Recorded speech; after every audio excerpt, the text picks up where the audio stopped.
You found yourself on another episode of Locked On Bulls. In today's episode, we're going to talk about the trade that sent Bradley Beal to the Phoenix Suns, and we're going to break that down. We're also going to ask if the Bulls can take advantage of Chris Paul maybe hitting the free agent market. And lastly, Pat got a wild trade idea with the Miami Heat that I think some people are going to love and some people are going to hate. We're going to get into all that and more right after this. You are Locked On Bulls, your daily podcast on the Chicago Bulls, part of the Locked On Podcast Network, your team every day.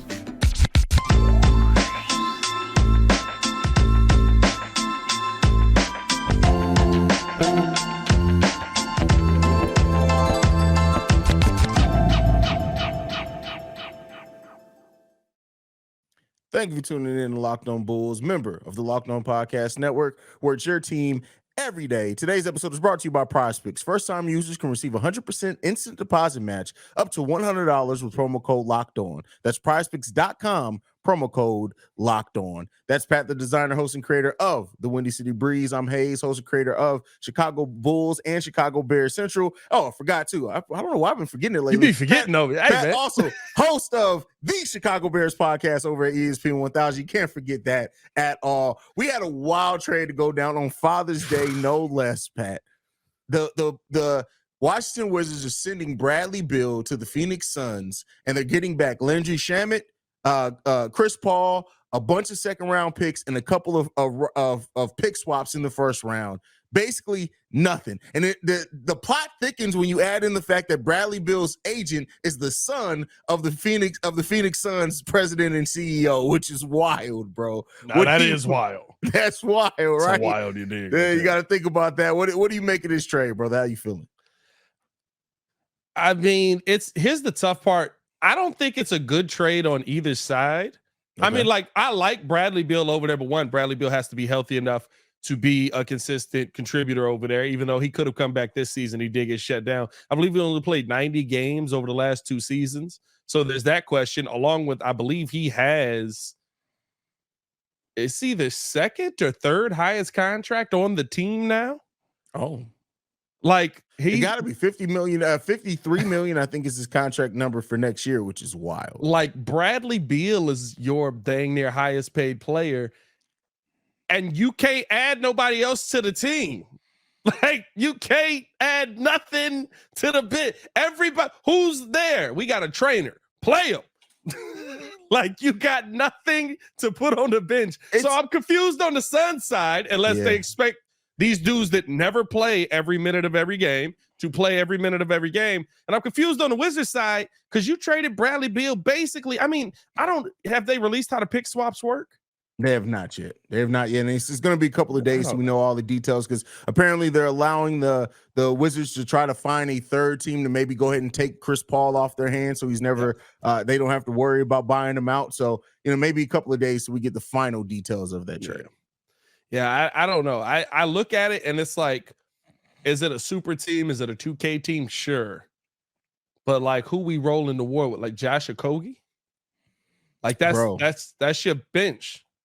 TJ Warren's a free agent, right? He's not on the team anymore. You're right. So you're looking at, and that's the thing too. So you're starting Devin Booker as your point guard? Probably Bradley Beal. I would start Bradley Beal. You're gonna think I would start Beal. I've seen Beal as a better facilitator. Okay. So that means you're starting 5 is going to be Beal, Booker, Okogie, Durant, DeAndre Ayton. Great. And with campaign, Terrence Ross, Torrey Craig coming off the bench, they still got Bismack Biyombo down there, to do something for them. Bro, all I can say is that I still think DeAndre Ayton has to be being moved, bro. To kind of balance, because we talked about the new CBA and how the new CBA is going to make it more difficult for teams to try to do exactly this. Yeah. So unless the Phoenix Suns and their ownership looked at that new second apron, that not this season, but next season they'll kick in and said, "Hey, we're not worried about it." That's crazy, bro. That's wild. I mean, well, here's my question to you, right? Of course, they'll probably try to get as much as they can for him, but is there a package where the Bulls can get in on DeAndre Ayton that helps them cap-wise? Because a lot of the Bulls contracts, as they're constructed, would help a team in theory based on the fact that most of them come off of the books by the time that person's going to be, or by the time that new CBA is. For Ayton, bro, like, no, I just don't see, because I mean, ultimately, you look at the only contract that we can really have that can even remotely get close to matching Ayton's is DeMar or Zach. Zach, there's not enough balls to go around on that team. DeMar, they have enough mid-range. I just don't see it, bro.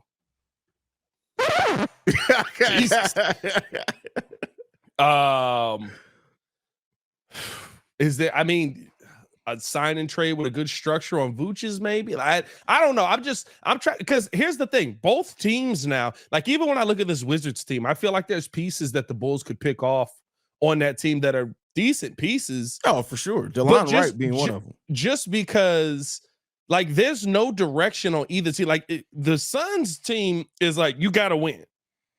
Yeah. But I don't feel confident that they can. Like, yes, they can outscore everybody in the West. They can't stop nobody, though. This is going to be one of the worst defensive teams in the NBA. Bro, by far. Like, that's going to be now, do you think that there's a chance that they do slide Cameron Payne into the starting point guard and ride with Bradley Beal as the 3 and move Devin Booker back to the 2? I could see that work. I wouldn't be surprised by that either. I guess Cam Payne's a real point. Yeah. Brad Beal is what, 6'5", 6'4"? 6'4". See, that's all? 6'4"? Yeah. I mean, I guess if you're doing that and then you got your Twin Towers in the, I don't know, that's tough. Again, but I get, here's the thing, right? Like, I'm thinking, how are they going to stop anybody? They're not. So I guess, yeah, ride with it. Like, bro, they're playing. They might as well have hired Mike D'Antoni to be their next coach, because they're not playing no. And that's the thing, bro. That's the thing about this whole thing, bro. Like, Frank Vogel's your head coach. His better style of coaching don't even fit what y'all just put together. Bro, I Monty Williams got to be looking at this like, hey, man, I'm not even, because first of all, he's still getting paid from the Suns. He gets paid the new contract from Detroit. Yeah, man, this roster, bro. All I'll say to this is that if they figure this out and can make it work, if they can make it to a Western Conference Finals, I'm gonna do nothing but give them love, because while this team has a ton of talent, bro, they aren't defending a thing. And they're gonna be exhausted. And my God, don't let one of them go down. And that's the thing. You got Bradley Beal and Kevin Durant, who both get hurt a lot. I don't, and I'd say this: if this team wins, I'll change my opinion on Frank Vogel. Oh, because I think Frank Vogel is a coach that won because Anthony Davis and just was like, I'm not gonna let us lose in this finals. I'm gonna go ballistic. But like, I don't think that he was a great head coach for that Lakers team. I think he was a coach that was very much in the previous generation. Like, he was better when the NBA was I got 2-3 bigs on this team that's gonna roll out, a lot of pick and roll, all that stuff. I think he was a better head coach then. I think he kind of got outdated in the modern NBA. If he find a way to make this team work, I'll give him all the praise and get them to defend. All the praise in the world. I want to see how that's going to end up. Is there any way that the Bulls can benefit at all from either of these teams? What do you see on either team that you're looking at outside of the guys that we're going to, outside of CP3, I guess? Who benefits on either team? I'm saying, is there any way where the Bulls could make a move that helps them? Is there Kuzma's basically got to be done? I mean, pretty Kuzma's much, right? Done. Like, you got to think Kuzma, Porzingis, they're probably going to let both of them walk, but probably try to help facilitate signing trades so they can get something back for those guys walking away. You in on either of them? I just don't think we had. I mean, because I'm gonna be honest with you, I got some questions on team. I got some questions on whether we really signed Vooch or not, because it got real quiet. That's definitely true. And I wouldn't mind. I'm not gonna lie to you. I wouldn't mind Porzingis as a replacement for Vooch if it does happen. But I think ultimately, like, I just don't know, bro. I really don't know. I think, like I said, if anybody were poaching from the Wizards, I wouldn't mind taking a look at DeLon Wright. I like DeLon Wright, but that's really it. Now, I mean, if for some, like you said, Vooch leaves, whatever. If we could work a sign, but even then, like, you still got to have assets. Like, what do we would have to send something back to bring Porzingis in. You got to think Porzingis probably looking in the contract range 18 to 22 million, something like that. So, I don't know. Like, hey, listen, this is why they pay AK. AK got to get to work. Yeah. The tough part is, right, even for them, like, is it more? I think the question mark would be: is it more beneficial for Kuz to do a sign and trade? You know what I mean? Like, or is it more beneficial for him to just go out on the market? Even Porzingis is probably more beneficial for it, but somebody like Kuzma, like, he may just be like, "Nah, I'm just dipping, bro. Like, I'm out." Yeah. I mean, really, no point in Kuz. That's tough, bro. This is one of the more unique. Like, how can you make a trade? And I literally look at both teams like, I don't know if anybody got better. Well, I know the Wizards got worse, but I think that's their plan, yeah. But I don't even know. Like, I guess I got to see what the pick swaps are, but like, I don't even know if that's their plan. Like, you got worse, but like, you also just were already bad. So like, you not getting major first round draft capital out of this is very confusing to me. But again, the tough part that people have to keep in mind with the Wizards is Bradley Beal was one of like 3 players in the NBA with a no trade clause. No, he's the only player in the NBA with a no trade clause. Is he the only one? The only one with a no trade clause. I thought KD got one on the last deal, but maybe I am wrong about that. Maybe KD had one. I thought KD had one too, and he had to waive it so that he could get traded to Phoenix. But AD did not have a no trade. He did not. Okay. Bradley Beal, the only player in the NBA with a no trade clause. And the first one, I think Bradley Beal was the first player to get an outright no trade clause in like 5 years, bro. It's crazy. That's wild, man. Bradley Beal. No, Bradley Beal, dog. Shout out to Bradley Beal's agent, man. He be working stuff out, man. I guess got him in Phoenix with his daddy. That's so funny. Next up, wow. We're gonna be talking and ask the question: can the Bulls get in on CP3? But before we do that, gotta talk to you guys about Ibotta. Groceries, school shopping, and getting a little something for yourself. You know you're already doing it, so why not get cash back for it with Ibotta? Watching your closet grow after purchasing all the season's latest trends? How about also watching your cash grow back with each purchase with Ibotta? You can earn cash back on every shopping trip. Ibotta gives you cash back on hundreds of grocery items, from produce to personal care to pantry goods. Either link your loyalty account or upload your receipt after you shop and get your cash back. It's that easy. The average Ibotta user earns $120 a year in real cash back that could cover the cost of an entire shopping trip. Not with me, not with 4 kids. Or you could use your cash back to buy that flight you've been eyeing, that game you've been dying to go to, or the fancy dinner you've been craving. A typical basket of groceries was over $50 more expensive at the end of 2022 than at the beginning of the year due to inflation. You can earn 2.5 times that in cash back from Ibotta, or even more depending on how much you use Ibotta. Ibotta gives you real cash back, not points. Other apps gives you points that don't amount to much. With Ibotta, get real cash back that you can cash out to your bank account, PayPal, or gift cards. You can earn cash back on hundreds of online brands and retailers too when you start with Ibotta, including Lowe's, Macy's, Sephora, Best Buy, and more. Right now, Ibotta is offering our listeners $5 just for trying Ibotta by using the code LOCKED when you register. Just go to the App Store or Google Play Store and download the free Ibotta app and use code LOCKED. That's Ibotta, Ibotta, in the Google Play or App Store and use code LOCKED. Hey, that may be what the Phoenix Suns used to trade for Bradley Beal. They got cash back on the trade. Cash back on the trade. That's crazy. That's hilarious, bro. So this is interesting. Bobby Marks just tweeted this out. Basically, hold on, I done lost the dang thing. I hate when my phone do that when I get all excited about what I just saw. Okay, so Bobby Marks tweeted this out. Said this was the Phoenix Suns option. This goes well into the topic that we have. Keep Chris Paul and have the vet minimum. Okay. Waive Chris Paul, have either 12.2 mil or 5 mil tax mid-level exception and the vet minimum, or trade Chris Paul for Bradley Beal. Those were the only options that they basically had. I mean, the Suns made the right option. They made the right call. Yeah, they made the right call. I feel like in that first segment, we were very much like, this is gross. I mean, it's confusing because the balance of that roster just does not make sense. It just doesn't, right? Yeah. But ultimately, I mean, they got talent, and they got talent for a player that they were ready to waive. We just talked about them maybe waiving them not even a week ago. Straight up, yeah.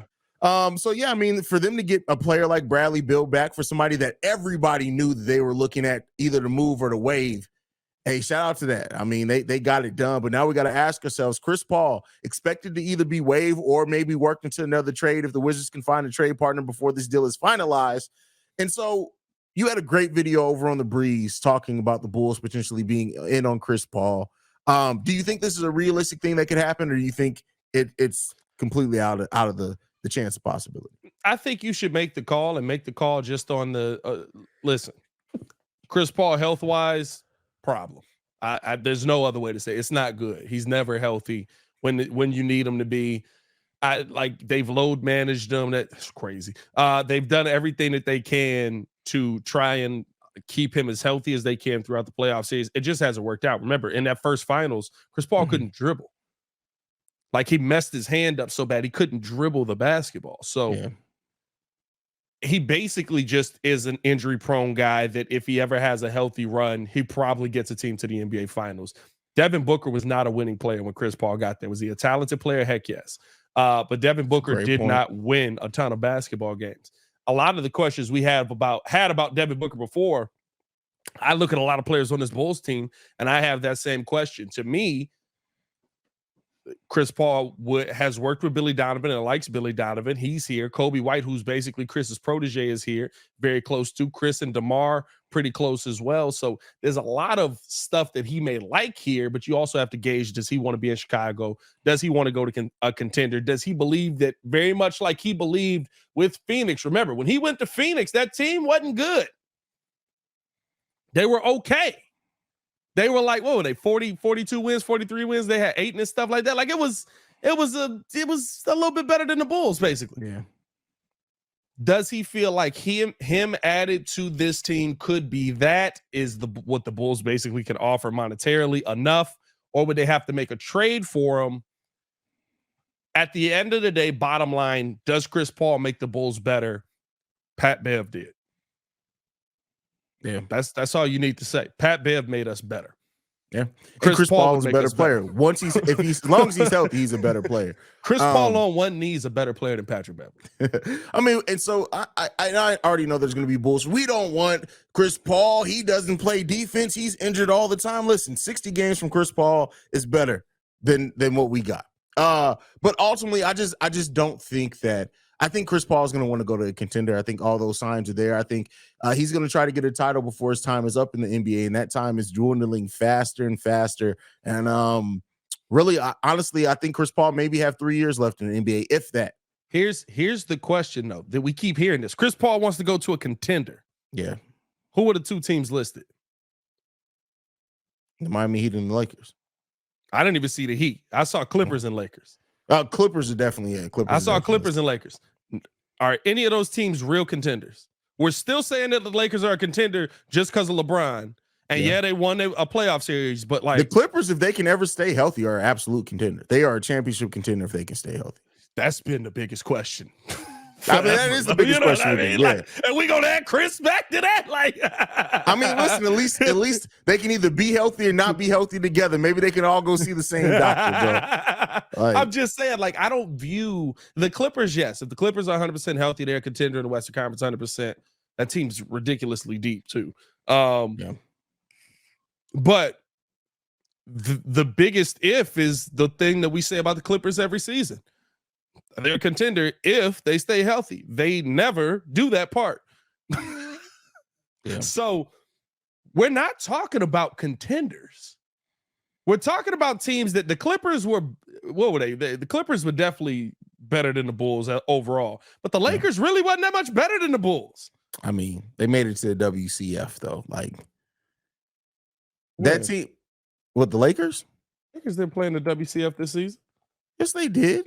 Hold on. Am I that's who Denver faced before they made it to the finals. That is right. Yeah. I mean, I think that Lakers team that came together, that depth there is what really pushed them, because they weren't better over the course of this regular season. No, but that trade, as they came together, they were definitely better. And it's so weird to hear that the Lakers are ready to give up that depth to go after another superstar, because it's like, did y'all not learn from the Russell Westbrook situation? Well, I think that's the real question mark with all of it. Like, I don't know. Like, yeah, they did make the WCF. That feels like the Hawks, though.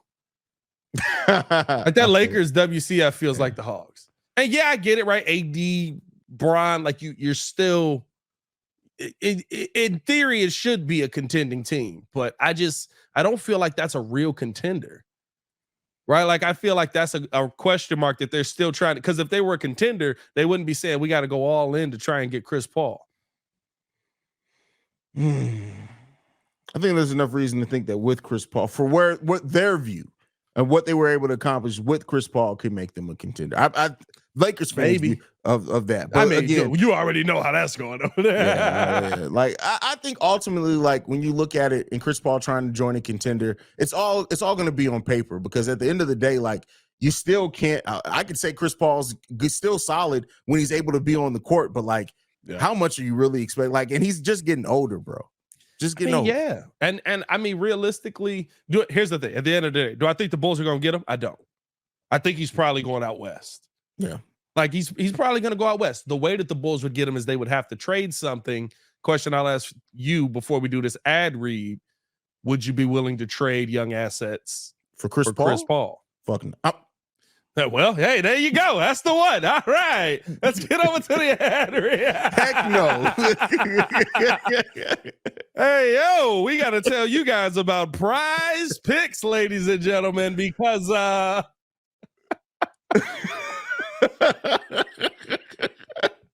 if you want to talk about making 25 times your money, you need to be checking out PrizePicks. How does it work? You pick 2 to 6 players, and if they go on to score more or less than their PrizePicks projections, you can win up to 25 times your money on any entry. No competing against other people. It's just you versus projections available. PrizePicks offers projections on any sport that you watch, in NBA, NFL, MLB going crazy right now. Not really. They're not really.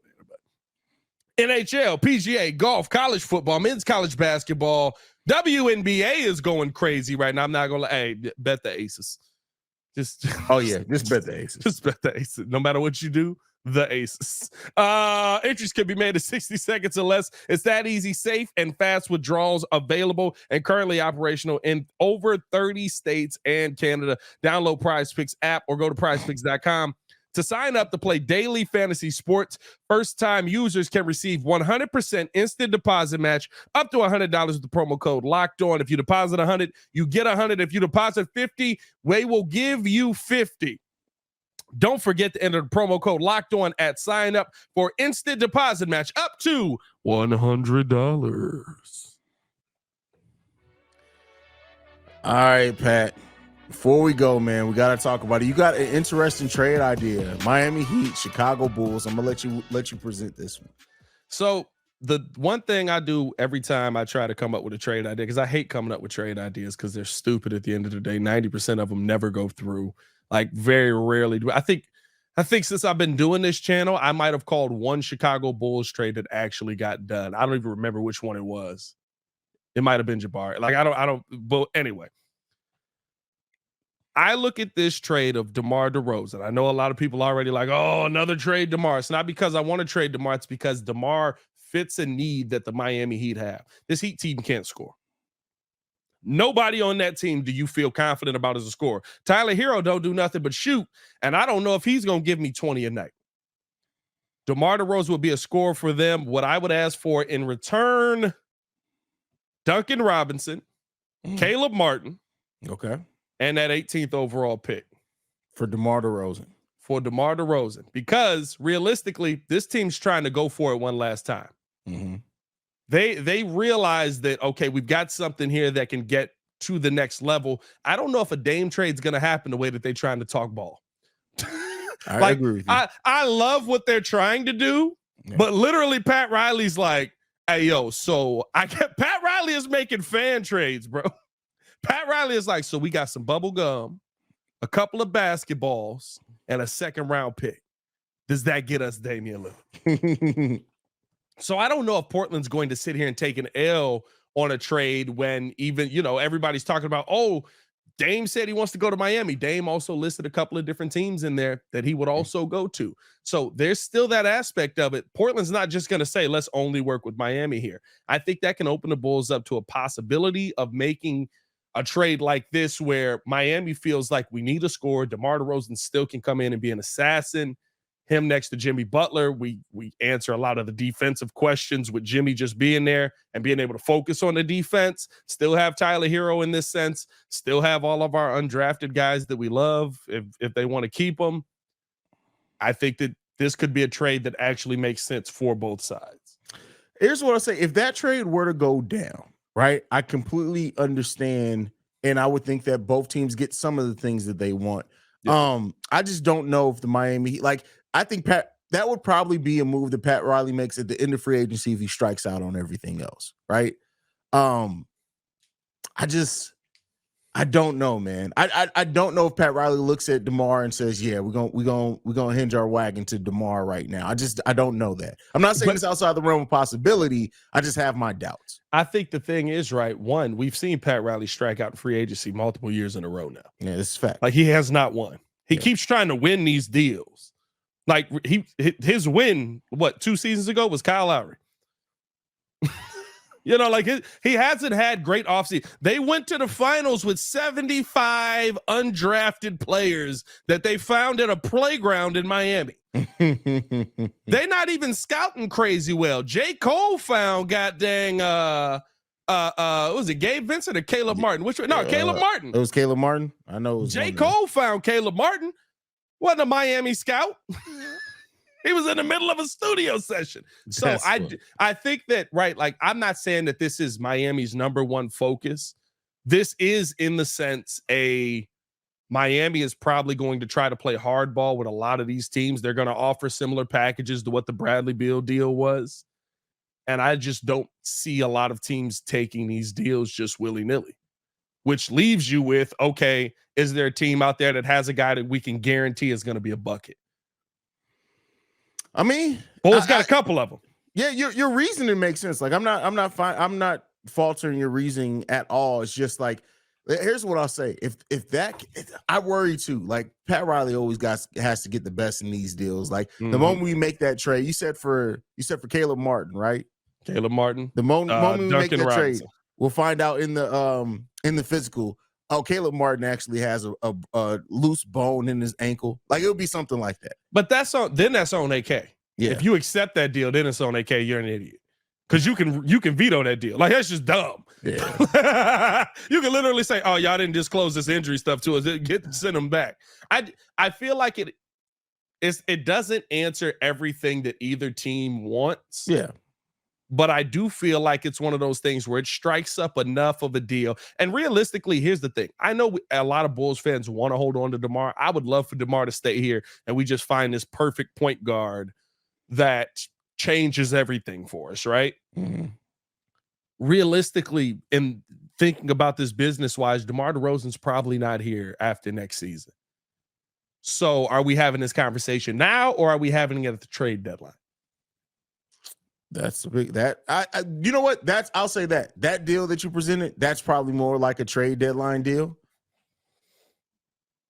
I could see that. Yeah. But I mean, at that point then, right, like, I don't think Miami has their pick for next year. This is true. And then, like, we already know what Miami's pick is this year. I think that the pick is probably prize? That would be the prize to me. I mean, fair. Even though it's 18th, you're still adding young talent, and there's actually room for pieces to start to be able to play. P. Will can finally play the 3 if you want him to. Maybe you go out there and you draft the other, what's the twins that's in the draft? Because the one is supposed to go like 3rd, and the other one's supposed to go like Thompson twins. One is supposed to go 3rd, and the other one's supposed to go like 15th. Well, yeah, I think that we still miss out on Thompson. But hey, listen, Chris Murray's still there. I like him. GG Jackson's would be there around that area. I like him a lot too. Derek Lively could be there. So yeah, I see what you're getting at there. I mean, hey, listen, maybe Marco can start playing a little bit too. I don't know. Bro, too far? Was that too far? There's a higher probability that you get on the Bulls court to play center than Marco Simonovic. Technically. You saw him out as much as time on the Bulls court as Marco Simonovic. I've run more on that court than Marco has this season. And you didn't get dunked on not once. I didn't. Nobody dunked on me, man. They tried to. By the way, I finally got the cooler. You got the cooler? It's over here in the corner. I finally got that mug, man. My man was like, I was on my honeymoon. I was like, you making good money, bro. You've been on the honeymoon for 4 months. That's crazy. But nah, man. I thought that was a good deal. I felt like that was a deal that would be interesting. Let us know how you guys feel about it in the comments below.